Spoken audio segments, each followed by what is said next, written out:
आज धनुयात्रार द्वितीय दिन में महाराज कंस निज मंत्रीगण सहित नगर भ्रमण करने सह मथुरावासी मनोरंजन सकाशे रंगमहल उद्घाटन कर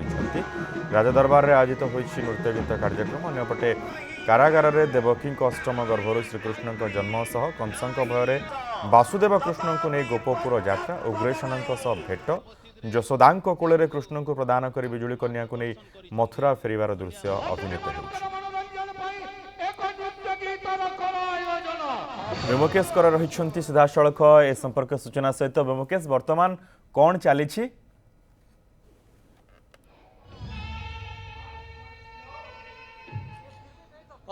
मनोज देखु बर्तमान आम उपस्थित रही मथुराधिपति महाराज कंसंकर राजदरबार में आप देखिपे सीधासख ए दृश्य जे महाराज कंसंकर शासन में थरहर होची समग्र पश्चिम ओडिशा एवं जदि कहबा ताले मथुरा नगर आबाल वृद्ध वनिता अपेक्षा कर रही महाराज कंसंकर शासन में शासित होगापाई आम बर्तमान आम सहित किसी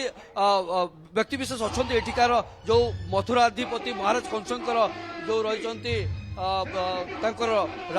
राज्यवासी सहित आलोचना करवा मथुराधिपति महाराज कंसंकर शासन चलती कौन रही कि भाव में देखुं आप दुई दिन है जो महाराज कंसंकर राजभार संभाली केमी शासन चलती शासन एथर बहुत सुशासन चली नुआ सरकार आसी आथर जो धनुयात्रा पूरा नुआ भाव में आमको ये भाया लगुच आम निजे मथुरा अच्छु भाया लगुच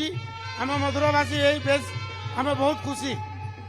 आप पहले कभी देखे थे ऐसा राज दरबार में राजा का शासन? जी नहीं, ये तो बरगढ़ में ही आके मुझे देखने को मिला और मुझे बहुत ज्यादा उत्साह लगा, इसलिए मैं यहाँ आई हूँ प्रत्यक्ष दर्शन के लिए कंस जी का। और ये हमारे लिए और हमारे पूरे बरगढ़ शहर के लिए सौभाग्य की बात है कि हम यहाँ रहते हैं और हम यहाँ आनंदित होकर के ये दरबार देख रहे हैं। निश्चित भाव में मनोज देखिपे लोकों मध्य जो उत्साह रही समस्त अपेक्षा कर रही से दिन को केतबेले महाराज कंसंकर शासन चलो और महाराज कंसंकर शासन में शासित हे। आज द्वितीय संध्यार महाराज कंस तांकर जो रही सैन्य सामंत सहित मथुरा नगर परिभ्रमण करते रंगमहल उद्घाटन होता रंगमहल उद्घाटन पर सेठी रंगारंग कार्यक्रम होता। अन्यपटे जदि कहबा ताले जदि